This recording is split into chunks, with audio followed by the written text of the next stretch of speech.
Hello, everyone. Welcome back to another episode of the Wafflehouse. How you guys doing? You guys good? Hannon. Yeah, Hi. good mate, good. Hi. I've got actually an apology I've got to make to the people, to the fans, off the bat. Last week first off, I said that Alan Shearer had 600 career goals at one point. Then I went down to 466, and then I realised it's only like 200. Yeah, got to apologise for that. That's completely it's just poor from me. And then I've got Kevin Phillips and Kevin Davies, like mashed up.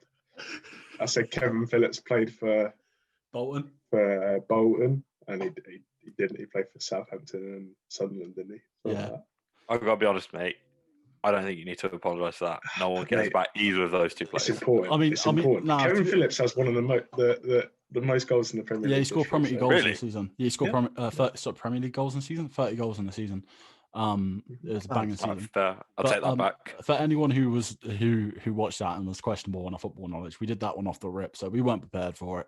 So, like I said, Rashford start on the left. All right, you shouldn't really, should he? Grealish should, but yeah, no, we made some blunders. It happens when you're not prepared, and we were waffling. We had no one to fact check, and like it showed. Okay, it showed. It did. So, upon review of the audio files of that podcast, I realized that I just talked way too much, and so today, to counter that, I'm going to take a real backseat on this, but also for another reason, which we'll get into when I explain the topic. So we'll give the boys a chance to shine a little bit more, come through shining. Can't wait. So I'll just take the proper role as a host and just ask questions upon your points and try and just to provide insight as such. So today the topic is basically, does the gentrification of minority movements hinder its growth? Because I saw a tweet, and I haven't fact checked this because I don't know how I would, but basically, all the money that was raised for the Black Lives Matter movement didn't go to Black families, and then someone in the replies was saying, this might be the reason why, and they're talking about the gentrification of the Black Lives Matter movement. So it's not only the Black Lives Matter movement, which obviously a lot of the majority of people get involved with, but also like LGBT rights movements and all this kind of stuff. And you can find that sometimes these people that get involved are pushing for things which the minorities don't even want, and it can end up hindering the movement. So obviously, as a white cis male, probably not my place to talk on this, so it's good for the other boys to talk because I have zero melanin. So, See, I just want to pull you up on that to start with. I think you're completely entitled to have your own opinion on it, like whether or not you are white and cis and male. You are a person at the end of the day, and you are well entitled to your own opinion on things. And you shouldn't like censor yourself because you don't believe yourself to be part of a group. Man. Just off the we cuff. fall into the same category. Just because I've got a bit of a different background to you, shouldn't. But what I think is, but like, oh sorry, when we're talking about this like gentrification of human rights movements, allyship is always important. Yes. No matter who it's from, even if it's from the oppressive party themselves, as long as they're in fact, it's probably more important to have people from the oppressive party realize and like just be a bit more introspective and realize that what they're comfortable with is wrong. So it can be harmful at times, and like there are ways it's harmful, and we'll get into that later into the podcast. But like any form of allyship is appreciated, and especially more so when it's coming from people who are generally of the background of the oppressors. That unmarginalized part of society. Allies can fuck up as well, and it's okay. I'm not going to get everything right. At the end of the day, you're trying your best to make improvements, and that's all anyone can ask. Like at the end of the day, no one gets it right on the first try, and if you do, like fair play, good for you. I mean, for me, the reason why I didn't want to comment on it as well is because I could hold the same perspective as a lot of people that get involved. So in the sense that I can get, you know, offended on behalf of people that, or on the behalf of others when I'm not offended by it. Do you know what I mean? So that's why I didn't really want to comment on it too much, because I can probably give a different perspective to that might kind of, you know, just the whole thing that we're actually discussing and whether it's harmful. I could actually hold that point. So I thought that it's probably better if I just, like I said, take a back seat and kind of listen to your three's discussion on it, and then learn from it myself as well, and others watching this can learn from it. Yeah. So yeah, that's cool. I'll pass it over to you three to discuss. I don't know who wants to go first, but I'm happy to kind of follow on from Fo's point. Like what I think of it is that it's always handy to have allies, like regardless of the movement, regardless of what topic we're talking about, having people there to support the movement in some ways gives it traction. Like at the end of the day, if it's just a group of oppressed people talking about it, and the majority of and like the audience they're trying to reach to is the oppressor, it's harder to gain traction when they're from the complete polar opposite side of the of parties. So say we're talking Black Lives Matter here. It's all fine and well saying, oh, like it's a movement for black people, therefore white people shouldn't be involved because they've been the oppressor for so many years. But without some white people getting on board, it's not going to make the majority of white people think about what's comfortable for them, why it's comfortable, and that doesn't invoke change at all. If you're just looking to appeal to the minority is already on like your standpoint with it. They're already looking for that change, but they need a catalyst to make that change. And yeah, like I agree to a certain extent that sometimes gentrification of movements can like kind of water them down and make them lose their impacts. But I think for the most part, it's so valuable having someone there backing you up, even though they've not been through what you've been through, or they don't completely understand. Just knowing that they want you to be seen as an equal is huge. Yeah, and like adding on to that, there's always, we're talking about how allyship's important. Allyship, any basically human rights movement, whether it be like Black Lives Matter, like women's rights, gay rights, LGBT rights, trans rights, stuff like that, you always need, and it shouldn't be like this, but that's the way it is. Or is like you need allyship from like pretty much every single, what's the word, subsection of the population, to add sort of a weight behind the movement, to show that it's not just your little section that wants more rights for yourself, and it is just a human rights movement, and we do want to be considered, like we being whatever oppressed population is speaking out about against their injustices. And there was another point that slipped my mind. I'll come back to it if I remember it. But yeah, just having that sort of like reaffirmation that this isn't just us. This needs to come from everyone. And I just remembered it again. You just brought up how people were talking about how Black Lives Matter should only be a black movement, and how white people shouldn't get involved in it. And that's healthy to a certain extent, where you're embracing your diversity and embracing where you come from. For example, black people embracing their roots, whether it be from like Africa or the Caribbean, or just wherever they hail from, just embracing that heritage. But when you say that other people aren't allowed to be involved in it, it sort of detracts away from a human rights movement, and may, even if it may not be the aim, it can give off the vibes of sort of like supremacy movement, even if that might not be the it subtracts from the goal of unity. That's what you're saying. So if you're not united in your stance, you're not going to be united in your resolve. So is that what exactly. you're basically trying to say? Yeah. If you say, oh, you can't be a part of it because you're not us, how does that help everyone become equal? You're only pushing people away. Yeah. I was listening to a podcast today about it was interviewing one of the members of the Mango Nine, who had been covered in the Small Axe series of films on the BBC at the moment that's kind of doing Black history stuff. And she said, like, she's a prominent member of the Black Power movement in the UK.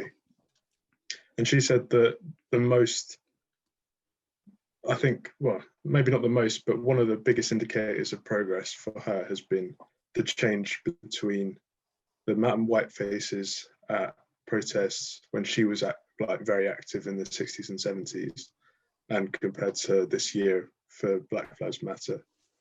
And it just shows that the gain in support is appreciated, and it shows that it is important that young people, active people today, can have a valued voice, from whether they're from whatever background they're from, you know. Yeah. Just to add on that, just to kind of play devil's advocate to an extent. When they say about obviously increased white faces and people there, when we talk about unity and everything, obviously with it being a minority movement, do you ever think it could be harmful when there's almost too many white faces and the minority becomes the minority again and their voices don't get heard within the movement?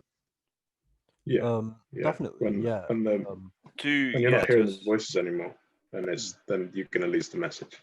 One thing that came to mind as soon as you said that is in Pakistan, every year in Karachi, Lahore, Islamabad, every March, there's the Aurat March, which is the Women's Rights March, and that's basically where women from all over the city just come in and just roam the streets, sort of like an activist what's the word, event for women's rights.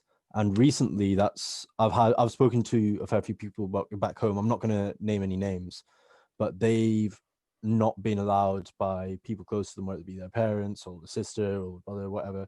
They've been not allowed to go to this march because men have also started going to this, and then there have been reportings of women being sexually harassed when they go to this march.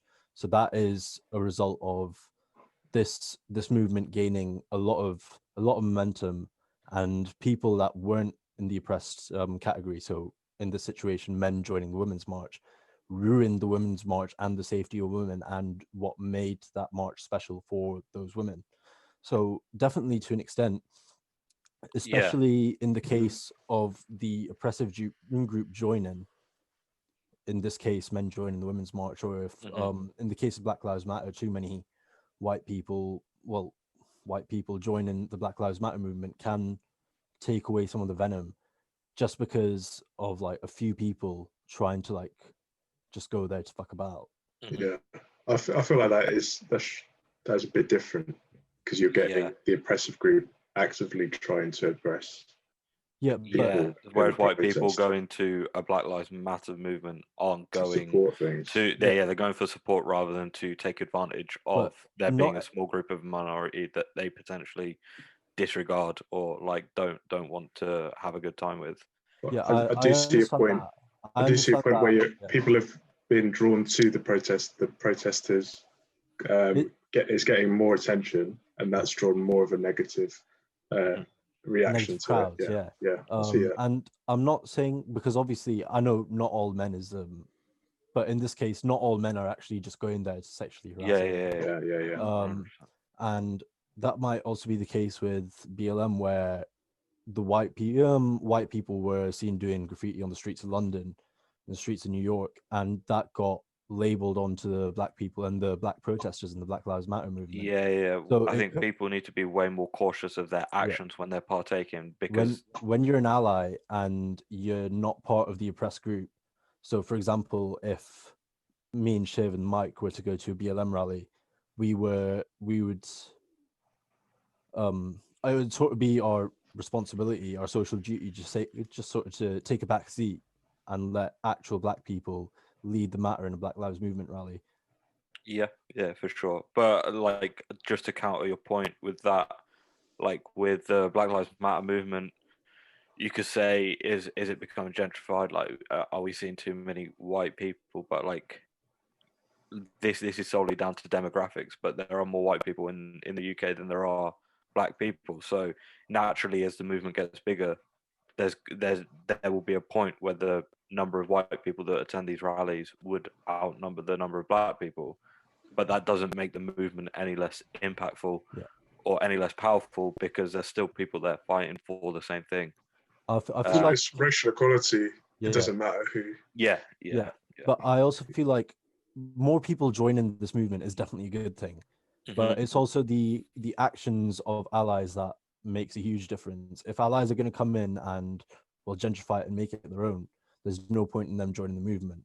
But if they're going to join and just sort of like take a step back and see the people that have been doing this since it started, and learn the way they're doing it, and just sort of like embrace it and learn other cultures, and like not even other cultures, just different approaches, and they understand where these people are coming from. That's all we need from allies. Yeah. We don't need them to take the reins. We just need them to see what we're doing, understand and appreciate that, and give us support when we're doing it. Yeah, be the manpower just to help the movement really make a difference. It's about supporting black voices rather than trying to overshadow them, really, or not black voices, but 100%. marginalized voices. Obviously, BLM is the topic that brought this up, but yeah, I think what I can gather from this is that it's just mainly it's key that if white people are to join in with the movement, that you keep the marginalized society, not just white people, but the oppressive people. I can't think of the word. Join in with a movement, then you keep the marginalized voices at the forefront and you let them organize it, and you're just kind of there to support them and uphold them and make sure that they don't get crowded out again. Yeah, you got to make sure you don't lose sight of the initial goals, which can like easily become a thing. More you add more people to a group, there's going to be more ideas bouncing around, but like you don't want to take away from what the actual movement is looking to achieve. Yeah. I think. Do you want to go into like a wider gentrification of minorities, or let's do how it. are we feeling about that? Because I think a good example is minority music, and record labels or something jumping on it saying it's let's go grime. Let's say grime because we probably talk about that. I thought you were going to say white artists getting involved in minority music. Then I was going to be like, oh yeah, what are you going to say? Macklemore getting a Grammy, mate. Yeah.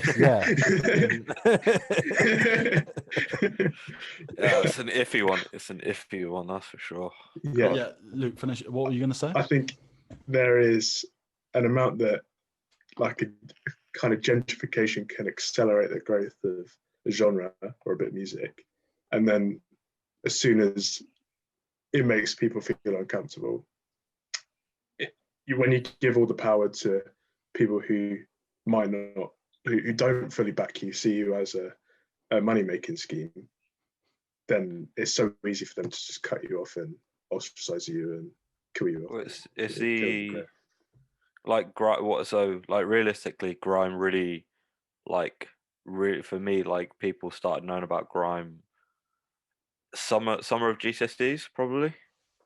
Like Skepta with like Shutdown and all that stuff, like whenever that came out, and people were like hopping on that and loving it. But then it comes to a point where like it blows up, but there's so many people that don't feel comfortable listening to the music, that just want to see it get torn down. So like all these people that wouldn't normally be part of the grime culture have now experienced grime and love it, but as soon as the first thing that comes up out of grime that they don't appreciate, they're all willing to just like rip it to shreds. Yeah I think like, there definitely is bad things that happen in that culture, but we spoke to about say this. they're worse than any other culture, really. It's just I feel like that's mainly down to the narrative of like racial behaviors, if you think about it, because doing drugs and killing people isn't limited to race. That happens in white collar as well. White collar crime is all about drugs and killing. I'd say that's not white people. You look at America and you look at all the fucking meth heads and all that kind of shit. Like, I mean, it's nothing to do with race. It's the way the narrative's put forward. Because you look at, if you think cocaine and lawsuits and just like dodgy under the table, that's worse crimes than what is being described in like some grime and drill. Obviously, some grime and drill is fucking gruesome, but the point is that these crimes aren't restricted to race or class or anything. This happens all the time. It's just the narrative which puts it forward that Black, Asian, ethnic minorities, just people of color, are the ones that cause the problems by committing these crimes, and the white collar crimes that are committed by like CEOs, CFOs, those all get overlooked. So it's all about the narrative of the crime rather than crime itself. I want to see a CEO drop a big statement about causing like huge amounts of fraud. That'd be sick. Realistically, drop a jaw track. yeah. Jeff Bezos jaw track. Man, yeah, did not pay no taxes. I mean, just to add some perspective onto especially what Shiv said about grime. Growing up in school and stuff, obviously, I was kind of the outcast. Like, I was the one who was the white kid who talks black or thinks he's black. You know, that whole stereotype that you go just because I used to listen to grime and hip hop and whatever. And as soon as Skepta blew up, Stormzy blew up, everyone was on it. And they used to always say to me, or why did you talk black or whatever. And then as soon as that wave's over, they're done with it. They don't want to hear it anymore.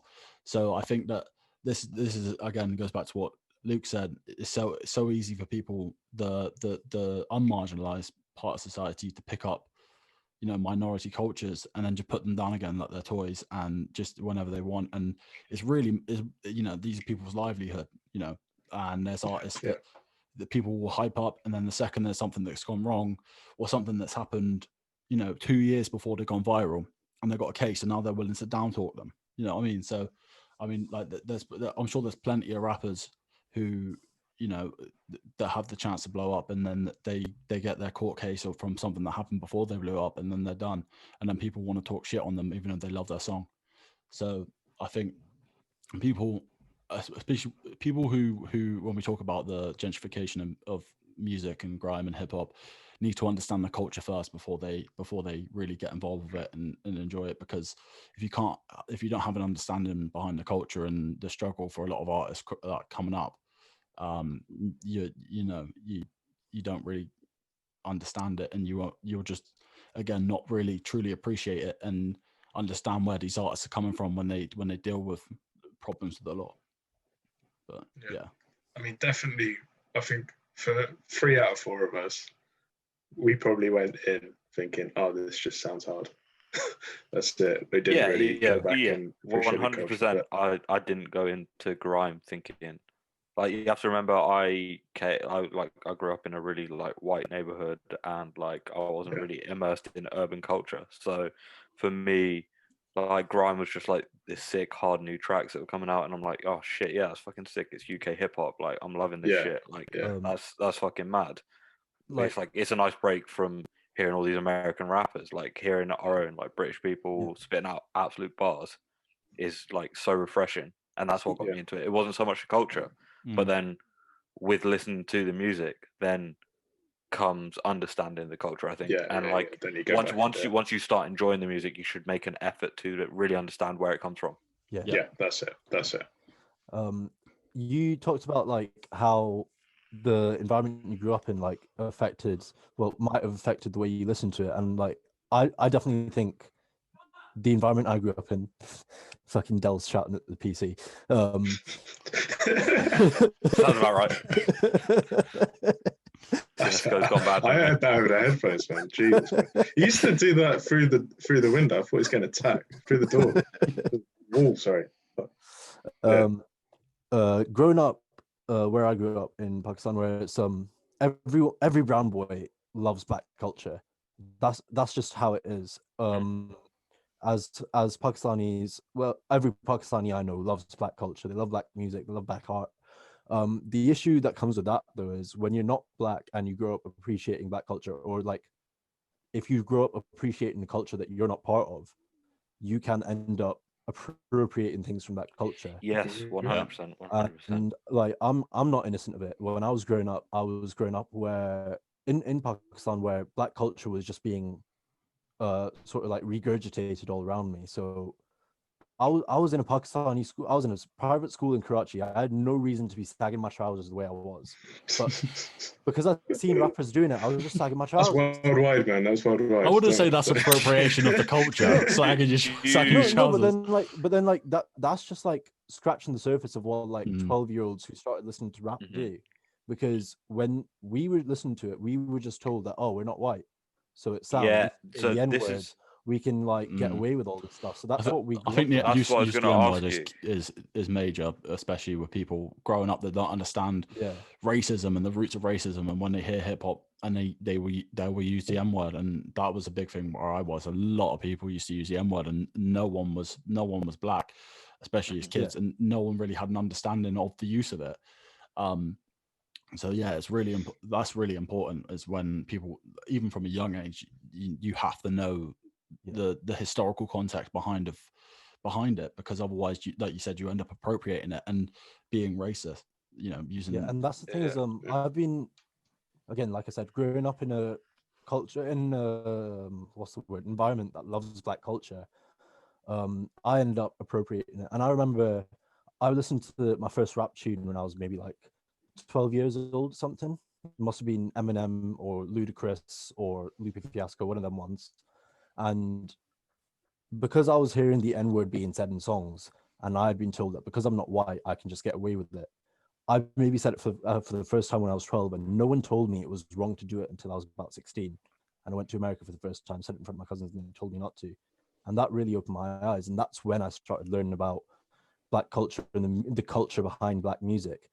So it's really important that, like, even if you're an ally and you're not part of the culture, you need to understand the repercussions of adopting certain things from that culture, and you need to learn how to adopt it without appropriating it. I feel like is really important as well. I got a question for you, Fawaz, specifically, because obviously both are Asian, but like, just touching on your point where it was you're not white, so like you think it's okay to just like appropriate black culture and stuff. Do you think that's partially to do because like in Luton we like all the culture can be like quite urban and stuff, and like being Asian in that culture, it kind of leaves you thinking you can get away with a lot more. And like I saw, like coming through high school where I started to meet more people of color, like more people of color, like even if they're Asian, just kind of adopted almost that urban lifestyle, even though they didn't fully belong in it because they didn't quite fit in with the white culture. But do you think that is partially to do with the fact that, like, and this is a bit dramatic to say this, but like us Asians growing up, like we didn't feel like we had a cool culture of our own. Like to us, like listening to Bhangra and stuff wasn't cool for like 100%. other No one cultures. wants, like no one wants to sit down and listen to Bhangra with me or learn how to dance or watch Bollywood. Do you know what I mean? No like, chance. Do you think when I was 8 years old, my mom was whacking on some Amitabh Bachchan and Shah Rukh Khan, and I was like, oh yeah, that's banging. Yeah, that's fine. That's what I want. And like I think that's partially to do with how Asians, and I speak on behalf, like I'm not saying this is just my opinion. I'm not saying I'm speaking for everyone here, but like a lot of Asians that I know, and myself included, just kind of adopt the so-called like black culture, and like because we've essentially not got our own because we're told that we're not white. So one thing I'm going to say is it might be a hot take, but I feel like the urban culture of the UK is not defined by race. I think it's just purely defined by class. I was going to say that. I was going to interject at some point and say that we need to differentiate between what is black culture and what is street culture and urban culture, because black culture is obviously things like growing out dreads and plaiting your hair and you know, like even things like, you know, speaking in patois and all this kind of stuff that white people can do. That's kind of appropriating it, whereas wherein like street culture is completely different. That is literally like you got white people, Asian people, black people all in one area, and now if you're deprived, and that's street culture. That's not necessarily black culture. I think there is a blurred line because a lot of black culture drives street culture, street culture and urban culture, but there is definitely a divide between the two. One thing I want to talk about, Shiv brought it up as well, with us sort of like, well, Asians sort of trying to find like a middle ground between their racial identity. I feel like that's something, and I've spoken to a lot of people, whether it's like of different ethnic backgrounds, and I've realized that like no white people grew up wishing like, oh, I wish I wasn't white. But like every single person that I've spoken to from every other like ethnic group has just been like, yeah, there was a point in my life where I was like, I wish I was white, or like Yeah, I wish I one was one hundred percent. black, or I was like, You because wish you fit into at least like just one group. Like yeah, sometimes you at school, like when you're younger, you almost get treated as if you are black because like you're the only like person of color that these people see growing up yeah, until and you the move thing into is high like, school and then you got more diversity. But even then, you're still left in like limbo, unsure of Yeah. what your culture really is and which group you belong to, and that can be quite difficult, I think. but That's like been I feel like like that has like, while it is shit that we go through that, I feel like it's definitely been a learning curve for like all people, whether it's like first generation, second generation, um you just moved here, whatever. It does create a sort of like, I really like it with especially with like second generation.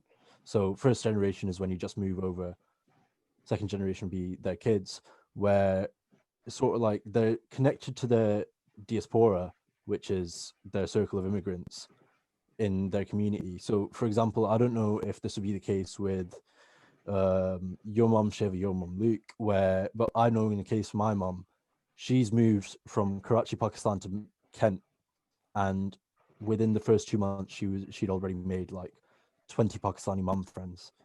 Yeah, Just 100%. I yeah, mean, when my family moved over, well, so my dad's side moved from Kenya, and they moved with people from Kenya to, or like they only moved to Luton because they knew people, or like yeah. relatives or family friends they already knew were based in Luton. That was the reason for them settling here.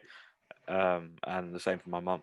Yeah, so that diaspora group, it creates like this really cool environment of like community within like your own. Even if you are marginalized in your outside world, you have your little support bubble, and that diaspora is something like, I do have my own qualms with it, which I'll get into at a later point in the podcast. But it does create a really nice support for people that might need it if they're feeling homesick or if they feel like they're being treated as others. Like it just provides emotional support where people may feel that they need it most. Right, so we're back. Shifts grinding there. Basically, yeah, we were just discussing as well. It's a sensitive topic, so we're trying to get our wordings right. So if we do word anything incorrectly, we can only apologize. But we Cancel us. Cancel us in the yeah. comments. don't cancel us. But we are, Please, please. I've made it Any 23, comments at this please. point? bro. I've made it 23 years without being cancelled. Come on, I don't need it now. But Yeah. to hop back into conversation, Fer was talking about communities coming over here and making friends, and Luke was going to make a point before I interrupted. So we'll let Luke make his point now. Yeah, I think for my family, for for both sides actually, because we have like the Irish diaspora. It's not. It feels Diaspora. weird saying Irish diaspora. But Diaspora. diaspora? I don't know. I didn't know it was a word until right diaspora. now. So I think diaspora is Yeah. right. I think diaspora is right. Yeah. Because that's really strong here. There's like, I think the Irish community my family is in is like, I think they moved from kind of Dartford to London Dartford to London to kind of this way, and they've always had people to rely on. Yeah. Sorry to interrupt, but do you not think we also have like the four of us have seen our own like Irish diaspora in front of us in Edinburgh as well? Yeah, with 100%. Yeah, 100%. so much. I mean, it comes with numbers. It comes with numbers. There's just so many that it's a strong kind of community to fall back on. Yeah. With my mum's side, I'd say it's a bit different because the impression I get is that it's mainly the family, because there's such a big family that came over here, so that, and I suppose they were living in kind of quite mixed places, but they only needed to rely on the family, and I don't actually know how much outside they'd have got, but I think they probably would have done. But I don't really know, to be honest. I was going to say, do you like? Obviously, you get like a lot of the bigger islands. They have like a bigger population over here and stuff. But obviously, St. Kitts being rather small. Yeah, that's it. Like I was going to say, you must find like there's a lot less people that have come over. Definitely. So it's harder to try and have that rapport with people just because there's less of them. And there's big cultural differences between the islands as well, because St. Kitts are like small island people, and you get like Jamaicans and other kind of other Caribbeans who are just, it's just a different culture. I think that's the impression I get from just talking to my mum and my family, and I think that kind of you can easily kind of get sucked into grouping. Oh, they're Caribbean. Everyone will get along, but it's just not true.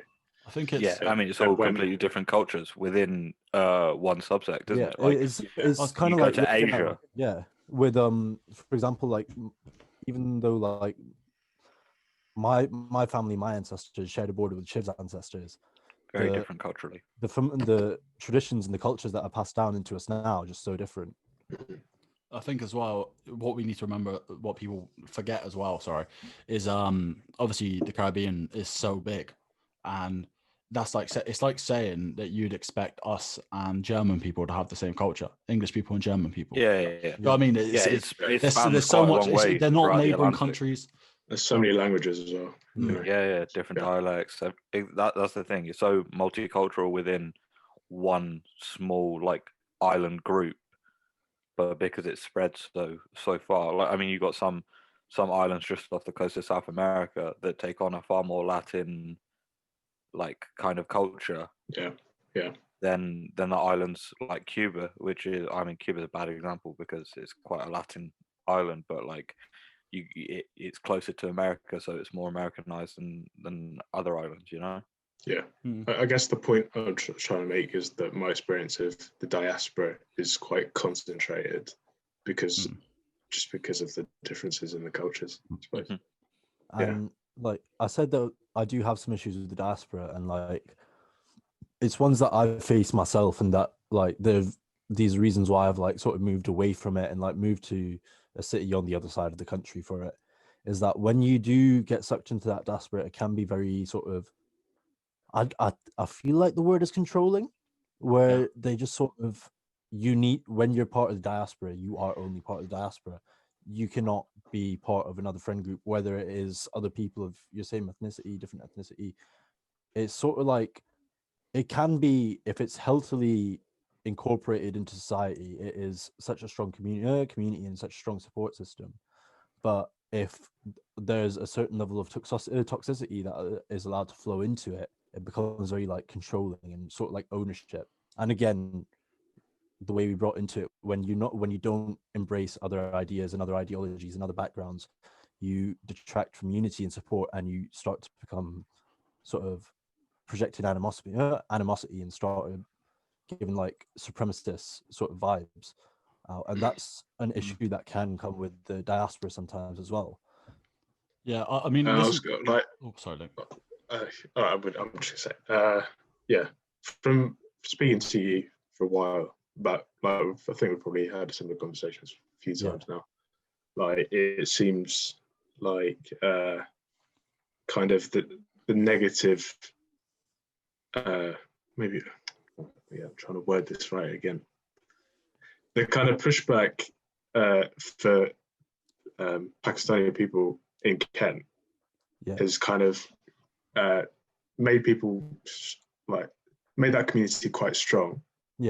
And kind of hold the values quite dearly, so that they want people in that community to just fit in and support each other in that way.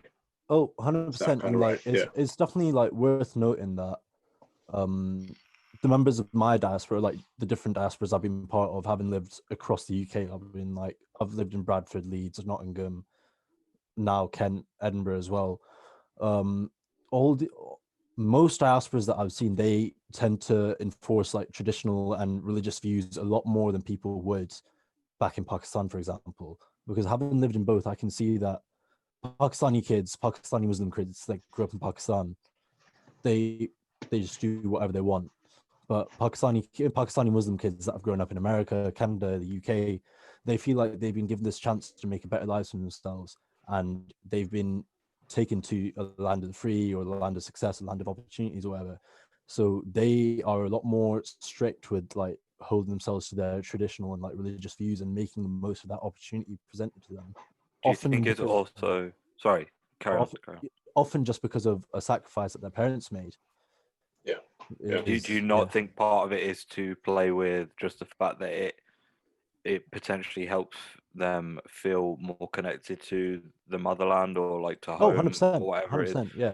Like I feel like once you leave the comfort of your own country, within like sorry, not within, whether or not you are particularly spiritual or religious, it's always easier to connect yourself back if you find some faith of some sort that links back to, and I know like age can change that as well. Like I see it with my mum. My mum's become much more spiritual the older she's got. Since she's been divorced, she's found a lot more peace with trying to go back to her roots a little bit. And like I think that's also a huge part in it, that people are so scared of change almost that they're able to be far more liberal in their home country, but then you move away and everything's foreign to you, almost clinging on to the old traditions.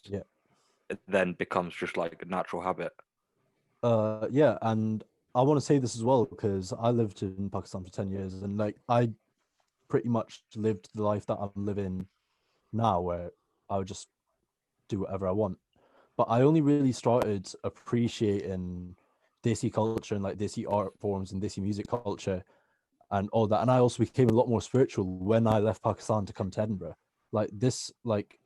Because I haven't been able to go back for a number of reasons since 2017. So that's 3 years that I've not been in my homeland. So for me to feel a lot more connected to it, I have been turned into, religion has never been my thing, but like spiritualism and like the spiritual, just sort of channeling that same energy that would be channeled back in Karachi, and like listening to the music that people would listen to there, looking at the art forms, looking at the same types of artwork that people would do over there. Just sort of that like gives me sort of grounded feeling. And I'm sure that's like what a lot of people in other diasporas do as well. I was going to say it's basically completely different, but we nearly did it in Edinburgh with all the English people just hanging out together. We True. Yeah. I mean, you look at our group. Our group is majority English. It doesn't really matter where they're from. They're kind of. It's a nice comfort, though, isn't it? Like going into a foreign area and knowing that you've got people like, even though it's still within the UK, like being English in Scotland is like, it can be quite isolating sometimes. I was going to say that. I was going to say that I came up there with the idea, it was just after the indie ref and all that, and I came up there with the idea that Scottish people might not be so warm towards me as an English person.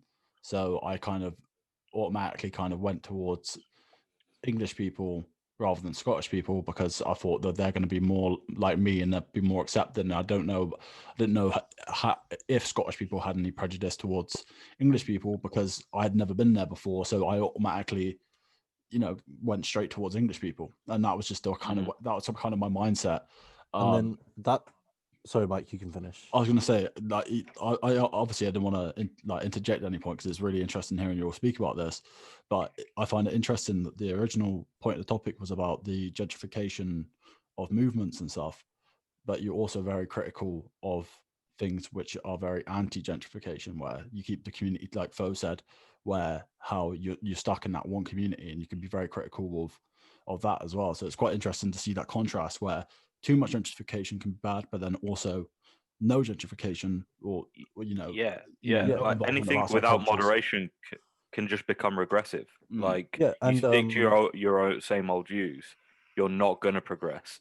Or if you start taking on too many views that you lose sight of your initials, you're going to then regress back again, because you're going to be like, well, I have no idea what I'm I'm believing in anymore. So yeah, 100%. It's very hard to have a good middle ground, I think. And then also, like, I'm going to bring this up, like, back in A levels, back in psychology, we did this. We studied this study by this geezer called Henry Tajfel, and back in 1970, he basically like split people up into random groups and gave them random tests, and they're like, "Oh, which group do you think did better?"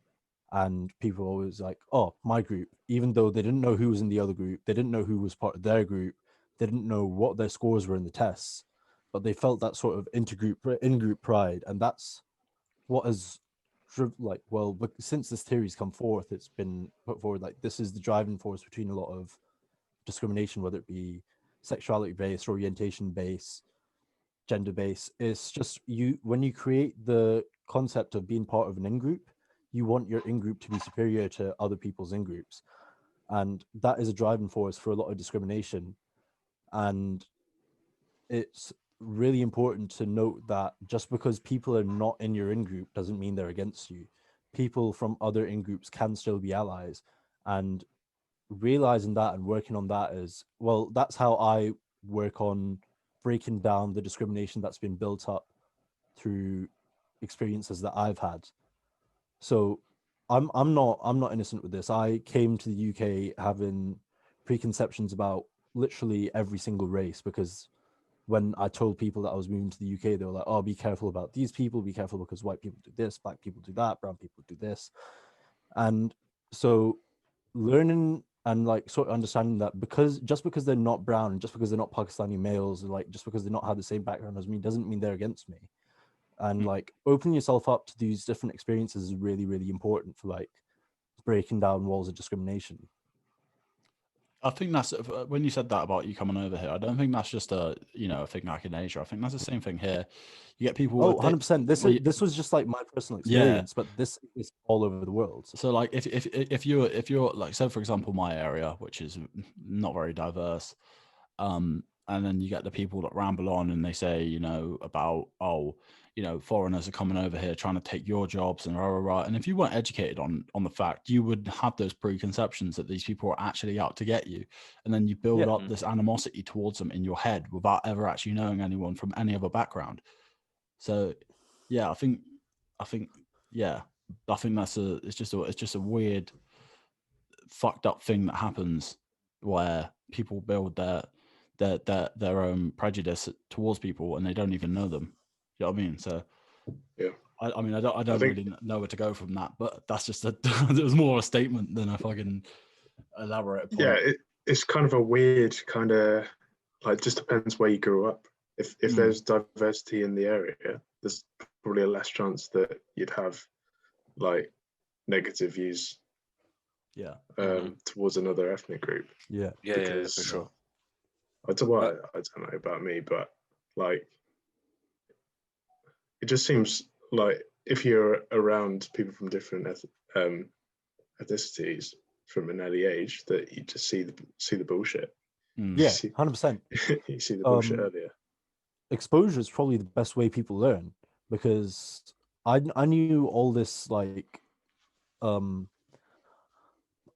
don't really know how to say it, but like these ethical, like morality sort of like guidelines, I knew what they were well before I came to the UK and while I was still in school in Pakistan. But because in Pakistan I was in a school where it was like literally everyone was brown other than maybe like 2 or 3 white people, I didn't really know how to interact with someone that wasn't brown and wasn't Pakistani until I came to the UK. But like having that exposure to so many different races, where just like look at us, this is a podcast between 4 different people and all 4 of us have different ethnic backgrounds from different countries and different continents. That's not something I would have been able to achieve if I was still in Pakistan. So like having that exposure has like enabled me to learn a lot more about these human rights issues and about the struggle of other cultures and not just brown culture, and how gentrification plays such a large part in diminishing movements from all over the world. It's like, well, what I'm saying is basically exposure is the best way to learn. Yeah, definitely. Yeah, it's good for development, like learning about your identity by discussing these kind of things with other people, like, it helped me a lot. Definitely, I think it kind of for everyone really. It's a good tool of just seeing where you sit, what kind of views make you comfortable. Just recognizing where you are in a room, kind of, and just trying to find a way of being comfortable in spaces where you might not have felt comfortable before. Yeah, I agree with that. Right, so shall we move on from this topic, or does anyone have anything they want to add? I've not got an awful lot more to. I feel like I've said what I have to say. Really, We've had a really good, interesting discussion here, and me personally, like I said at the start, when I said, being a white cis male, I just want to learn from your discussion. I really have, and I hope people listening can learn from it. And I think they will. Shout out to all 50 listeners. Yeah, big I hope you learned the something today. subscribers. Yeah. Someone please comment. Please. Yeah, just drop a comment. Someone comment. 2 minutes a day. Some interaction would be wonderful. Bro, Please. seriously, just someone comment or someone like that isn't me. So. No, I gave it a like today. I gave it a like that's today. good. That's Don't worry, good. mate. Recently That's good. signed up to a YouTube account just so that I could like and subscribe to the Wafflehouse pod. So, what we're going to do now is basically just go into some current events kind of stuff and have a little bit more easy listening for people, because obviously that's a heavy topic that we just discussed. Realistically, no one's listened to this section though, because no one makes it past 10 minutes. Yeah, you got to split this one. We've got to do like a mixeroo. No, you know what's crazy? Sections. I think people are going to listen to this because that was a really interesting conversation, and it wasn't just. That was actually generally interesting. That was well good. Yeah. I really enjoyed really that. good conversation. Yeah, fucking listen to it. You know what you should do, man? We should whack this on Instagram Reels.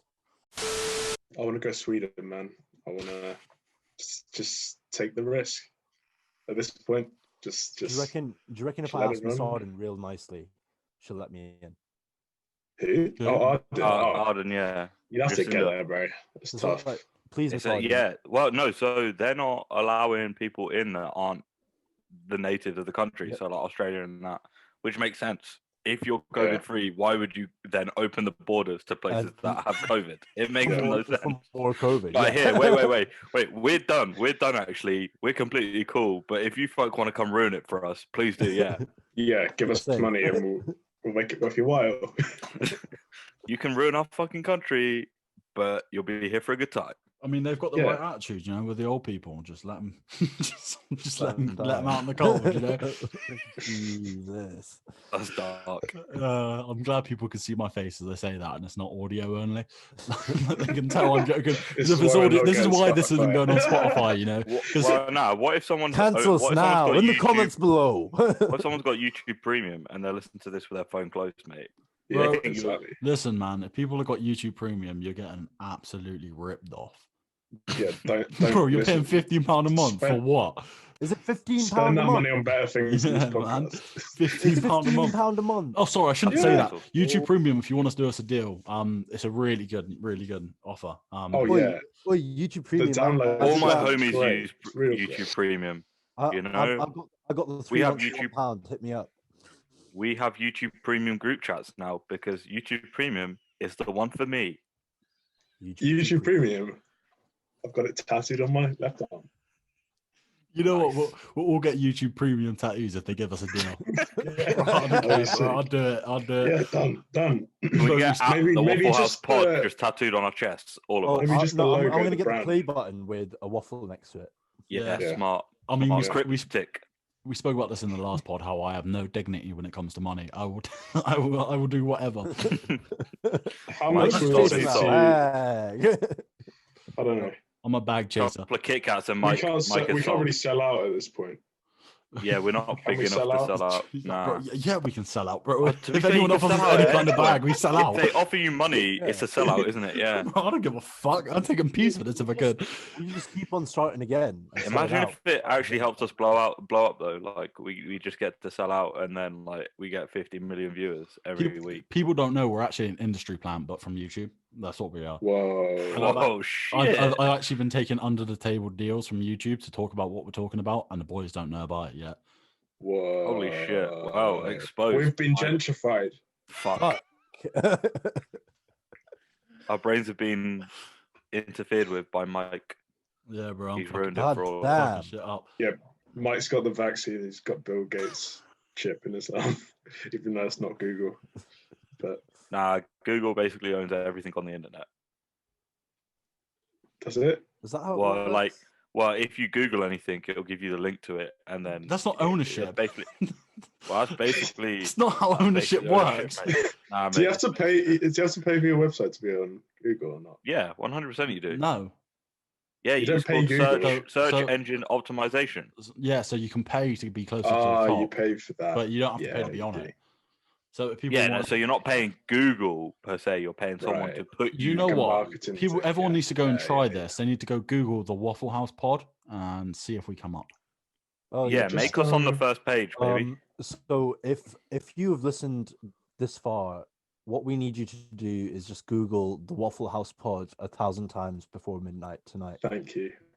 Yeah, and We'll also be doing the same. For every search that you do, we will donate 3 searches to the cause. We will search you up. also Wow. if you're listening this far, please comment. What the fuck is this? I'm calling the police. Yeah, that's a good way of telling that Yeah. you listen. That's actually probably good publicity, still, isn't it? Yeah, because people are gonna think this is Somebody really will see bad. I'm that- gonna call the that police. and be like, "What, Yo, what happens mad. next?" We're getting But our own actually, clickbait. Watch Shit, a son. bit longer. Is that a weed? I'm calling the police. Wow. This is an epic boyfriend prank. I think- Totally not clickbait. 2019. Can we start doing clickbait? Colorized. Shall we Oh, start we doing could You want clickbait? in the future, black and white. Do you know what? Not the first part of this, but the second part could definitely be. Do you know what? I'm gonna do. I'm Yeah, gonna we do could like separate it into 2 pods.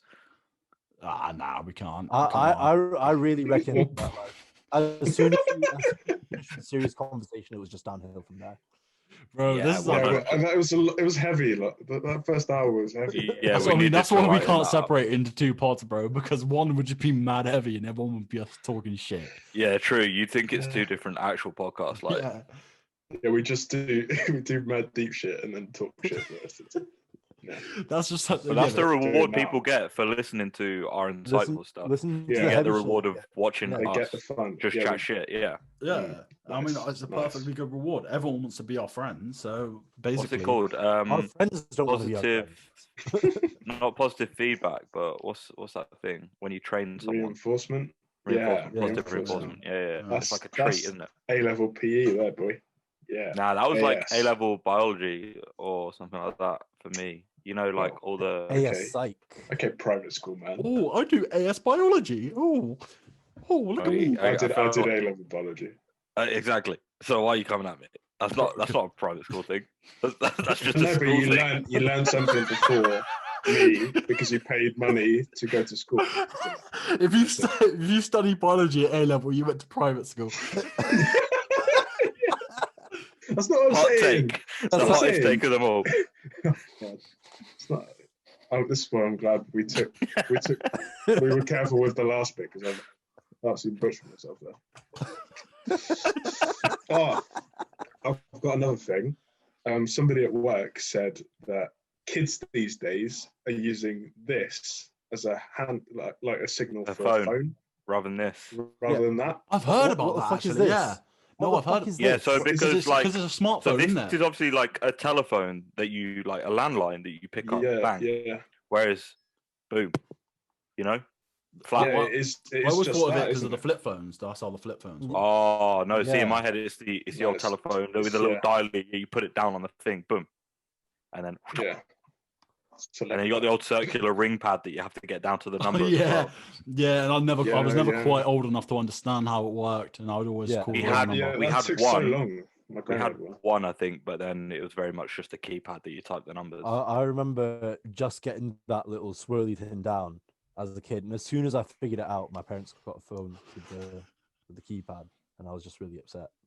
Yeah, Awesome. do you know what? I'm going to That shout is out bad. Inventions because realistically, like, Shout out all it's Shout way out more Inventions. efficient. Right, so- why couldn't you just have all the buttons? inventions. Right. So we're Whose gonna. idea was it to have this fucking windy thing? Windy dial, yeah, Yeah. like, bro, what is going on here? Surely on You that- want me for Guys, a look at 30 the second time. definitely vocal? missing Guys, look at the something, bro. time. We need to, I'm sorry. Okay. we need to take a break. Shut up. We need to stop talking about that shit anyway.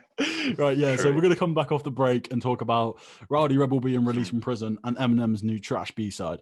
So yeah, see you after the break. We're back off our break, and we're going to talk about Rowdy Rebel being released from prison. So just for anyone who doesn't really know about the case and who Rowdy Rebel is and how important this is almost to hip hop culture, I'll give you a little bit of a breakdown. So everyone knows Bobby Shmurda, how he went viral with like the song that I can't say. Because Pop. yeah, everyone knows the song, and Rowdy Rebel as well. Rowdy Rebel as well. I had a tune with him called "Computers," which is one of the most, it's got one of the most iconic beats, and it's fucking hard. And basically, this is what we were talking about earlier as well when we're talking about when I said anyway that people need to understand that these people can have prior cases, usually their street life beforehand before they get into music, and this is a key example. Bobby obviously blew up off that song, got signed to XL I think it was. Anyone who wants to see it, there's a funny video on YouTube of him performing to a bunch of execs there, and it's hilarious. Yeah. He gets on the table. Gets on the table, yeah. So basically, basically the street life caught up with them both really, and they're both part of GS9 Crips, which are basically the same in America. In New York, they have the Woos and the Chos, and obviously GS9 were part of the Woos, which is more come to prominence now because of Pop Smoke and 504 and them. So yeah, a couple of years ago they got caught on a case, and it was basically a RICO case, where it was just a whole load of shit, and all the people that Bobby named in that song basically were arrested as well, and they were all tried, and it was fucked up. And what happened is the Fed said to Bobby, if you do less time, Rowdy will do more, but obviously you get less time. And Bobby was like, nah. So they got the same amount of time. So Bobby is a real one for that, especially considering, he had his career ahead of him, and he still took like 4 more years, I think it was, just so Rowdy did Weird less that they time. can do that, though, isn't it? Yeah. Yeah, mad that they can just fuck one person over so that one person can like. That's This the game's Feds like for you. that, isn't it? That's why the Feds have a Prisoners 99% conviction rate. That's why they have such a high conviction rate, because they just start fucking. They play by their own rules. Stuff. Yeah. So yeah, these guys have been locked for the longest time. Obviously, Rowdy again is a legend, and he just got released before Bobby, because Bobby got additional time because he's been in a few fights, got caught with a few knives and shit in prison. Because like I said, he really is he's certified Bobby. And yeah, Rowdy got released, I think it was about a week ago. He's already in the studio making bangers. And I had this conversation with my friend, and I was saying, I think Rowdy's going to go absolutely massive. And he said, I only think that's going to be the case while Bobby is still in prison. Once Bobby comes out of prison, he's going to be irrelevant. And if Bobby was the one who came out first, again, no one would give a shit. People only are celebrating this so much because it's a reminder of how close we are to Bobby Shmurda getting out of prison. And I just kind of want to talk about this, and also Bobby Shmurda in particular, because he's obviously so close to getting out. Because in my honest opinion, I think Bobby Shmurda is going to be one of the biggest rappers in the world when he comes out. I've never ever seen someone not release any music for 6 years and still be in main culture, isn't it? Yeah. So like, and I think he's an anomaly, an outlier, we'll say, in the sense that meme culture kept his street and music career going, because if it wasn't for that music video, he may not have held the same level, because people were still memeing it to this day. But do you not think like Future's also And Drake have also like benefited from being memed over and over again. Oh, Yeah. plenty of people. Yeah. Yeah, but I don't- I think don't- it's more impactful with Bobby because Bobby really doesn't have the same credibility as Future or Drake. Like he's this newcomer, 100%, but but like he spent this long in prison just because of one meme of him dancing. yeah, that dance But is I- No, so he's not in prison because different. of the meme. He's kept his credibility in prison because of the meme. Yeah. Yeah. I sorry. feel like the thing is though, Drake and Future would never have had the longevity that they have had if the internet and meme culture didn't exist It the way it wasn't does right for now. memes. Bro, I think No, Future you're wrong. especially. I think that's a hot take, mate. Drake, I think Fear you're wrong. 500 anyway. Twitter would have fed Drake No, Yeah. the but same way. meme culture comes from Twitter though. But I think Future definitely is more prevalent now because of the whole she belongs to the street the shit. Toxic King. The Yeah, toxic like that's why the Future is bigger because of that now. But Drake, I think, is Yeah, Drake got meme because he was big. He didn't get big because of the memes. It was the other way Yeah. around. yeah. 100%. So yeah, Rowdy gets released. Obviously we're all aware of Pop Smoke and what Pop Smoke did. As we spoke about on the last podcast, which isn't out now, but it will be. But when this one's out, and I was talking about how big Pop was, and Rowdy and Bobby can both make music like Pop. As you can see, Bobby can really make a banger because that shit's still being played now. I had it on last night. Yeah, and I think the whole New York drill scene that's really emerging now is going to play right into their hands, and they're coming out of prison at the perfect time for them just to take everything and go. Like this is almost perfect for them, and in the sense that obviously they spent the last 6 years, 7 years in prison, but all of that in a fucked up sense is going to pay off for them because they Short disclaimer: we don't condone criminal activities. I do. It depends what it is. It depends what it is. Oh, Like You've split the podcast in half. oh my god. It I don't know if I can do Me this and Shiv anymore. don't like crime. Crime is Yeah. good. Hang on, I no. hate this No. Let's not get into this because there's a magnitude of reasons why people might do crime, and also certain crimes that shouldn't be crimes.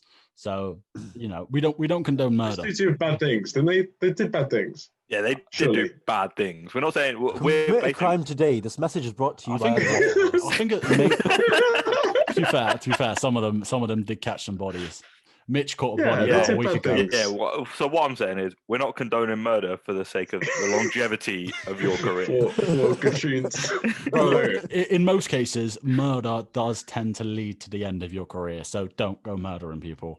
I don't think Bobby. Yeah, not just for the sake of your career, though. Obviously, just generally, don't go around killing people. If you have a career or not, don't go killing people. The PR department hate it when they murder. But I don't know if Bobby and My Rowdy. boss would hate it if I murdered someone. I don't know if Bobby and Rowdy caught bodies, but like I said, I think you all missed it. And I said Mitch caught a body about a week ago. Like we know Mitch caught a body. Yeah. So- they so, did bad things. So They're yeah. around people. So right to carry on my point, after talking about Mitch catching a body, we don't condone illegal activity to an extent. I guess we don't condone catching bodies. Just don't go catching bodies. Yeah, basically, that's pretty sound. I think that's fair. That's all we have to say, really, isn't it? Yeah. Your body count. There should be, But anyway, that's besides the point. Let's move on from criminal activity, please. Yeah, basically, I hope they've served their time. Repented for their sins. I hope those well, boys Free 'em work up, though. out. Free 'em up. It's trash. Free them up. Yeah, Yeah. bro. I'll be cool if I hope they stay out of trouble in the future and become really successful. And Oh, bro, get they lots of will. money. They will. But talking about success and talking about the gentrification of minority cultures, Luke was talking about earlier. Let's talk about Eminem because he dropped his music to be murdered by B-side the other day, and Jesus Christ, this guy has really gone downhill. How my question is, how do you go from being like, oh, you could be the GOAT to where he is now? Drugs. Just get old. he's no longer on drugs. He was crazy on drugs, which was so cool. Yeah. And it's also what you need to understand is Eminem is in a different era to the one he was when he was the GOAT conversation. It's I feel like rap has definitely moved on from when he was the guy to like where he is now. The sounds have changed, the looks have changed. Yeah, he's very much an outcast in rap society, and like it shows. I don't want how us to successful he is now. Yeah, I don't want us to get it twisted because Eminem is a ridiculously good rapper. Like, this isn't the point that we're making. He is, when it comes to actual rapping ability, he is probably a top 5 all-time rapper. Like, he, if not top 3. Like, he can really rap his ass off, but it's what he's saying while he's rapping, which is downhill. His lyrical content, the fact that he's not managed to find an appropriate path to mature on, I feel like has really put like a negative spin on his career, because when he was crazy and he was fucked up and he was on drugs, he was saying all this outrageous shit in his songs, and that was his appeal. But as he sort of like moved out of it towards like recovery and then relapse and then all of that, he never really found the correct like, oh, I'm still a bit out there, but it's a lot more grounded. He just gives me suburban dad vibes, rapping about stuff that doesn't seem relevant. And obviously I know nothing about the man's life, but it just seems so out of place with where he is as a person now. Do you know what I mean? Like, he's not that out there guy that's fucking like I just want to say, as fuck. I've not listened to this B-side, but I've got it open on Spotify here. Can I just say this man is still making collaborations with Skylar Grey in Big 2020? Nah, shout out Skylar Grey, mate. Huge. Like, Skylar Grey. What's the track? I Need a Doctor. Yeah, that's it. The woman that sings on I Need a Doctor. I'm about to lose. So my let me mind. just break down. Let me just break down a lyric. Yeah. I've just gone and found it. A lyric from the new B side. 30 minutes from home, got a layer log cabin. Only option I have is a McDonald's bathroom in a public store, dropping a football. So every time someone walks in the John, I get maddened. But that's not great bars. That's not great bars.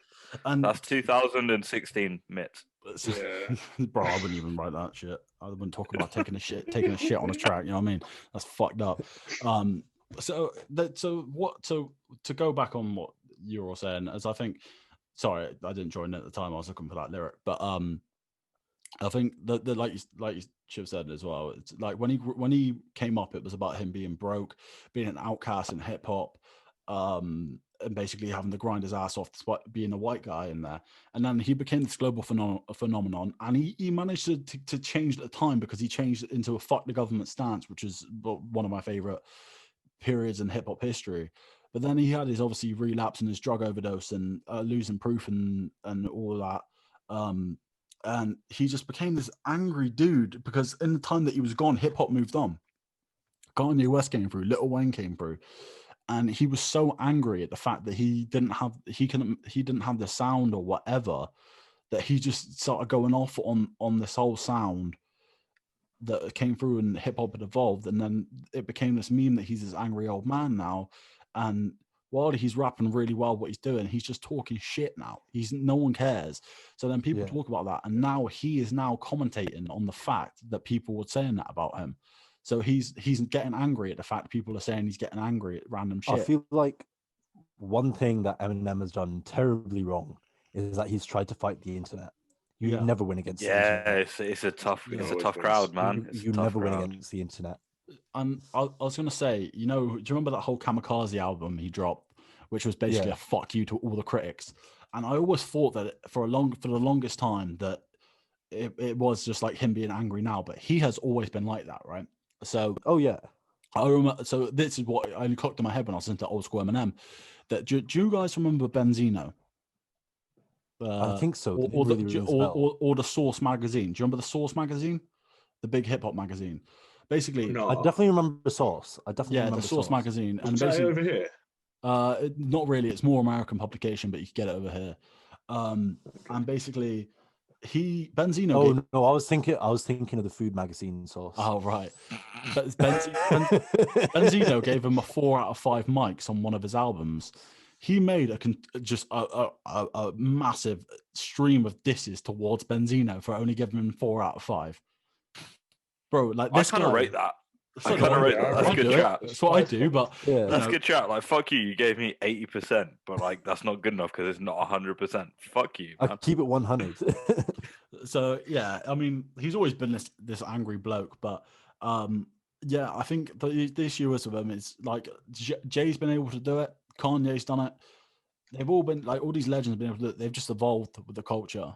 And I got to give Eminem props here because he does have like a song with Ty Dolla $ign on, and he does have some more modern sounding hip hop tunes, but he hasn't adapted himself in his lyrical and the way that he writes his flows to adapt to the new culture and the new style of hip hop.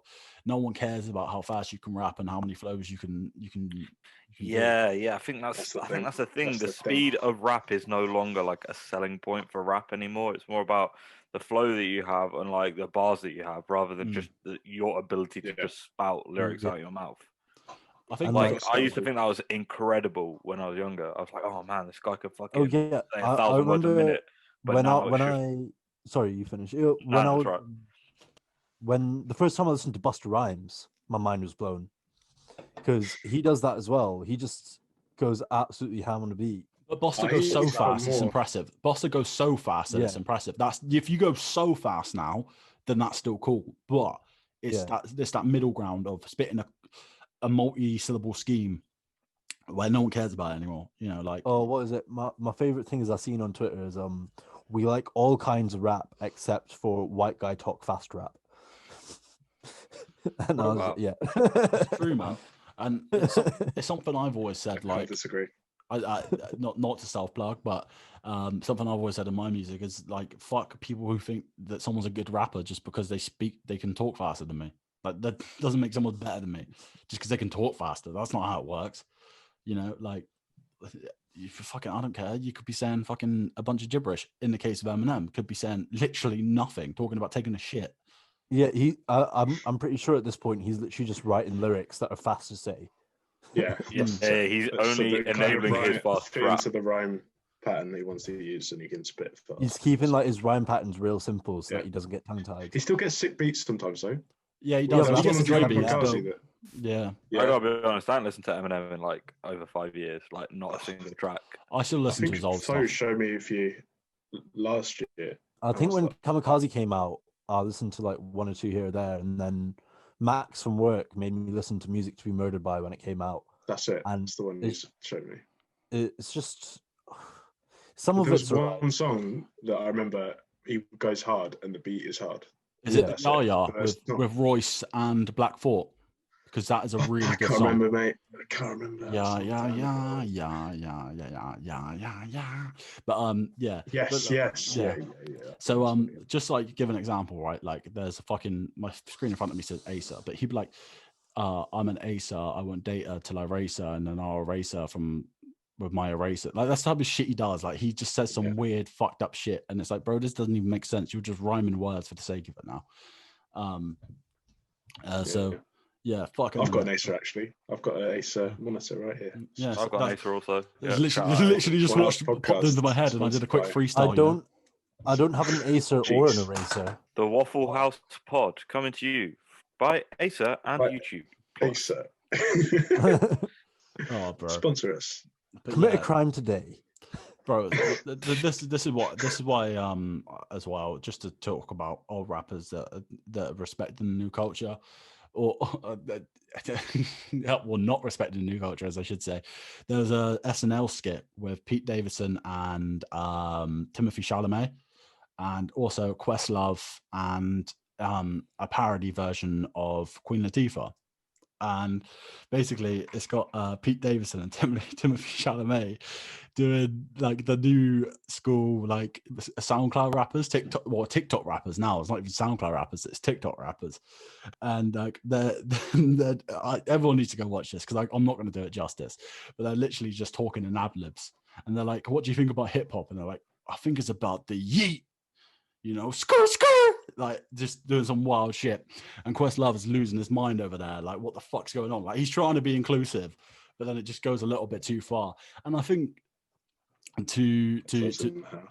think this for old rappers that used to carry the torch in hip hop.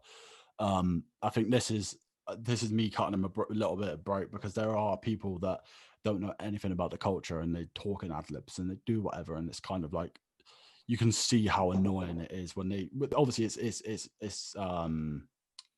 what's the word I'm looking for? When you blow something up, make something bigger than it is. Fucking Overhype. Overhype, but like they overdo it in the sketch. Like they exaggerate. They've exaggerated it in the sketch to take the piss. But you can see, like, obviously with like Little Pump and Smoke Perp and them, like, they're fucking lean, and they don't, and like they ask in the sketch, they go, "Oh, what are your biggest influence in hip hop?" He's like, "I like Fallout Boys." So yeah, like, there's a whole new wave, and but the thing is, right, is you have to be inclusive towards those people, but even though they don't understand the culture as such as well. So I can see where old school rappers do come from, but I think I was like it for a bit, but I just don't really care anymore. I think that's the way you got to be. Just don't. I don't give a fuck. But yeah, I feel like it comes back into it. If you're not accepting of new ideas and new ideologies, you're going to start becoming angry old man. Angry old man. You're going to start giving off animosity. Just the okay boomer vibes, I suppose. Yeah. You're not willing to take on change. And Shiv, I've got to ask you. Sorry, like just little small sidetrack. What is that behind you in the left-hand corner there? So that is my mum's shrine. Oh, because I'm in my mum's office right now. That is her shrine. We have one in pretty much every house. Like my dad's got one as well. Oh, that's just little like areas to do some prayers and stuff, Fair play. I didn't know that. Cool. Yeah. Sorry. Carry on, guys. I just felt like I needed to ask. It's been bugging me for an hour and a half this point. I said we weren't gonna do this, but should we just meme this for the end of the podcast? Should we talk about Arsenal? Should we talk about Arsenal? I don't want to, mate. Before that, let's talk about Lewis Hamilton. Just shout out Lewis Hamilton. Oh yeah, shout out Lewis. Big. Maybe, I guess. Yeah, Fawaz isn't so interested in that, but basically, Fawaz, he won Sports Personality of the Year. Oh, decent, yeah. To be fair, I do agree with it because shout out for everything he's done for F1 this year. And, didn't he break the record for most podium finishes or something? Most wins, and now he's level with the most world championships and stuff. Really vocal about BLM as well, which was good to see. Yeah, I think this F1 is F1. I'm not big into F1, but it is quite a white-dominated sport, and to see someone of ethnic minority be the best of the best there, and then also be vocal about his heritage, just makes me feel nice. Big stuff. And the key is in the name of the award, Sports Personality of the Year, not like Sports Achievements of the Year. It's about what he's doing outside of the sport as well. Yeah. Well, that's it. Like, I think that's why you could argue that Rashi should have got it. I think Rashi should have won it personally. He got another one. But he got a different award. It was like excellence. It was like the board. Yeah. Chose him. It wasn't like it wasn't like a voting one. It was like you get given it. Yeah. Yeah, they made it for him because of everything he's done. And shout out to Rashford feeding hungry kids. Bro, I fucking love it. Like I said, I love Marcus Rashford, and I think sometimes my love for him as a person overshadows his ability as a footballer, and I think he's a better footballer than he actually is, because I just love him so much. Because he is a good footballer, mate. He's good. He is, but I overhype him as a footballer and his ability in the sense that I would say that he should start over Grealish and Sterling in the England. I want him to be better. Yeah, we want him to be a world beater, but he's not quite. I want him to leave United, come to Arsenal, and be Golden Boot. That's what I want. That'd be a vibe. That'd be a vibe. Let's get into it. If you want to talk about Arsenal, look, I personally would like to retract any opinions from this conversation because I've had enough. I'll do my round. You can sum it up in like 2 sentences. How you feel? I hate my club. React to it. I hate my club. Oh, that's 2 sentences done. To be fair, right? I hate my club, but I hate my club. here's the thing, right? Here's the thing, right? So we lose 2-1 to Everton. Second half, we look really, really fucking good. But again, never look like we're going to score apart from like the last 2 minutes of the game. Well, we look like we look dangerous, and I mean, I saw Redknapp and Souness talking about this on. After the game on whether they bring back Ozil, And Redknapp was like, it's a no-brainer. And this is probably one of the few times I've ever agreed with Graham Souness. And he said, this isn't a job for an inexperienced manager, a manager in his first role, because he's going to have to bring back Ozil on Ozil's own terms. So he's bringing in a player now who has the club at his, at his beck and call. Yeah. So how the fuck is an inexperienced manager going to be able to manage that if they bring him back in? The results are more important right now. We need some results. But here's the thing: is that who knows if Ozil's going to give 100%, and if he comes back in, who knows how he's going to perform? If he doesn't and he performs shit, that's fine. He made no impact, so we don't have a problem with him. The issue only comes if he performs well, and then we're forced to keep him in the side, and then it feeds into him having the power, rather than he plays shit. He's fucked his chance, and then there's no issue with Ozil. We can bin him off. Here's the other issue: is I think his contract's up this summer. You saw this with Eric. I think it's this summer because it's him, Mustafi, and a few others are up this summer. Mustafi's still on loan. Is he on loan somewhere now? Nah, I saw him on the bench this weekend. Chilling. Yeah, bro, he's chilling now. Yeah, since Gabriel's coming and Holden's coming. He has got a game. Lord, Rob Can we just talk about the fact that Holding was our captain this weekend? Yeah, bro. Let's not talk about that one. What's going on, man? He's championship, man. He's championship. But yeah, what I was going to say is obviously with his contract ending at the end of the summer. I mean, I don't care if he goes on a free or whatever, but the issue is Spurs had this with Eriksen. Obviously, we're not going to get money for Ozil like they would have for Eriksen. But the issue is if you play him and he's in the last 6 months of his contract and he wants to get a new contract and he's worried about getting injured or whatever, if he tears an ACL in the last 6 months of his contract, he's done out for a new contract. So you run that risk of him not wanting to give it all. He might shadow, back out 50-50s or whatever. But do you at least give him the opportunity to show it? Because you're not getting any better, you know what I'm saying? To be fair, we've got nothing to lose. He loves the club, yay or nay? Do you feel like he loves the club? Because I think he does. I think he did. I think he did. I think that's the difference. I think he did love the club, and I think he still loves the fans. Gunnosaurus's children through. He put food on their plates. He put food on their plates. He put food on the table for him. He loves the club, man. I think he loves the fans, and I think he did love the club, but he doesn't like the backroom staff at the club. I'm gonna be honest, mate. If I was in his position, I'd fucking hate the club. I'd want the club to burn. Yeah. I would be on Twitter saying, "Come on, you goose." Yeah, Gunners, yeah. That's not me. That's not. I'm saying, fuck Arsenal. Sign me up, Spurs. North London is white. That's what I would say. Let's go. To be fair, I had a fucking howler on Twitter because when they have the parody accounts and they make it look so real. They did one for Ozil and it looked so real and it was like, do you need help at Arsenal? And I retweeted it like, I fucking love you. This is the tweet. I fucking love it. And then 2 minutes later, I realized it wasn't real and I was like, shit, delete. I didn't see that. That's a rough one. Yeah, man. That's a rough one. I think the problem is, from my point of view, is that Arteta plays a really nice, progressive style of football. He hasn't got the players that are bought into it or are good enough to play it. Yeah. And if he brings Ozil in, there's a bit more quality to kind of support his philosophy. Because I think there's definitely goals. There's goals somewhere in that squad. Nketiah is no joke. Aubameyang is no joke.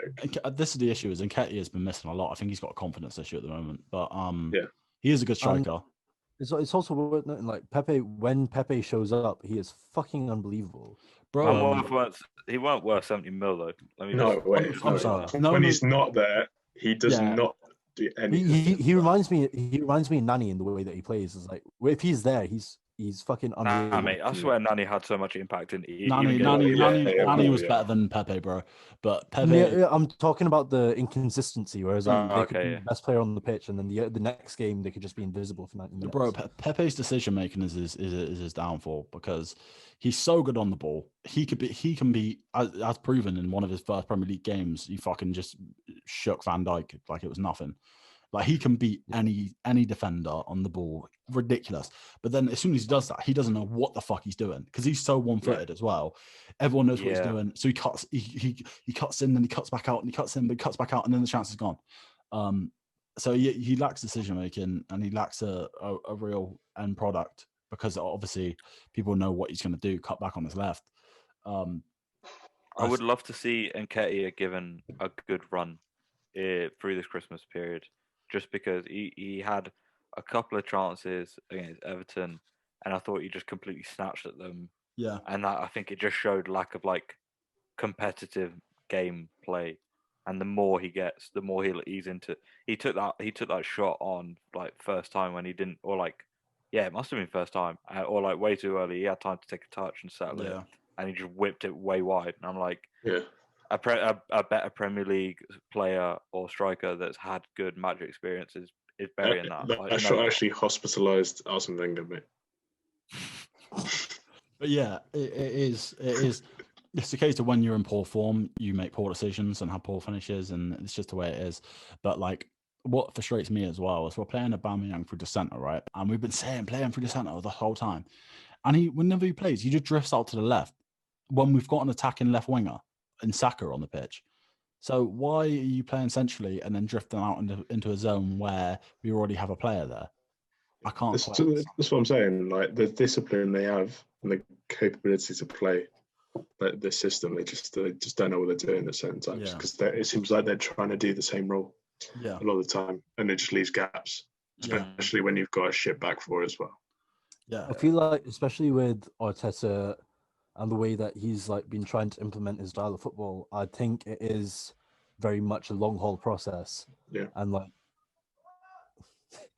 anyone hear that? Yep, I heard it. What did he say? What the fuck? Classic. But yeah, with Arteta coming in, he's a long-term investment. He's what I think he's trying to do is just fully build from the ground up again. Hey, bro, he's got his foundations in there. You know what I mean? Yeah, but like he needs to find footballers that have the quality to be able to, like, Aubameyang and these people probably understand what Arteta wants them to do, but they're not able to actually execute it. He needs the financial backing from the board to be able to get Kroenke out, mate. Fuck that old man. Yeah, I mean, the weird thing is though. Go ahead, mate. Go ahead. I was going to say the weird thing is he had some sort of financial thing, and he brought in William, which was fucking questionable. Like 150. But wasn't that on a free? It was, but even on a free, bro, we're paying him 150k a week. You know what I mean, we're paying him 10 million a year. But Chelsea loved doing fraud on Arsenal. That's why we didn't offer him the extra year, because once he gets comfortable, you offered it to him, but on such a reduced rate that he's like, I'm leaving. Yeah, that's it. But like fucking the two signings he made, and Gabriel, and obviously we haven't really seen Partey, but Gabriel is so fucking good. Like, and you can see that if you give him time to get rid of the fucking cancers at the club and get it out, he can probably do something. But like we said in the last pod, do you know what I mean? How much time do you give him to do that? Because we're playing so bad. And I think the problem now, when you've been through Emery, who won the Europa League with Sevilla and and Wenger had a problem with the same core group of players. Now Arteta's having it. I don't think it's down to the management. I think it's now down to the players, and it's a case of clearing out the fucking club. Agree wholeheartedly. But my issue is like the likes of Liverpool and Man United have had their rebuilding stages, and they're starting. Liverpool, especially, won the Champions League, won the league, looking like they could win the league again. Man United were like down in sixth and stuff like that, and now they're coming challenging again. They're in second again now. Yeah, but remember, their rebuilding stage started way before ours. Yeah, no, okay, I completely. That's not my point. My point is that they never dropped to 15th in the table and were like only 5 points off relegation. They were never that bad. We're in such a bad situation that teams look at us thinking, Arsenal, easy win. Everton shouldn't be beating us. Like, regardless of how bad we are, we should be turning up against these teams and being like, we are Arsenal, we win games. Yeah. What I was going to say was, I think right now it's got to the point where he needs to play a direct brand of football that's going to win games and not concede. That's it. Don't forget all this kind of progressive bullshit. Yeah, he needs to go back to his FA Cup run style of football, where it was long balls, direct football, over the top, and then just sit back and fucking defend. That's all he did, and that's how we managed to stop the goal scoring, and we won the FA Cup. But now he's obviously had a summer off, and he's had more time, and he's trying to instill this football. But these players can't play that; they're not good enough. Like, well, I look at the starting 11 for Arsenal, and I think that's a mid-table team, with the exception of maybe Gabriel, Partey when he's playing. I mean, Lacazette is. I don't want. It's literally just price tags that makes you. And Aubameyang's the only one who would probably get into most sides in the country, as much as I can criticize him. But he'd probably get into Liverpool. But we will get in the Liverpool front three. Probably play centrally. I think Partey would. I think a lot of people would take Partey, and also Gabriel. But So anyway, on that, I think we should probably wrap it up. I hope everyone enjoyed. Please comment. Like and subscribe. And are we going to do a Christmas one?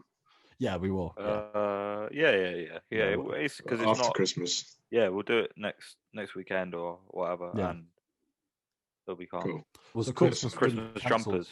Yeah. Find out next week. We'll see you then. Cool. Find out next episode. See you then, guys. See you all later, boys. Lovely speaking with you as always. Sweet.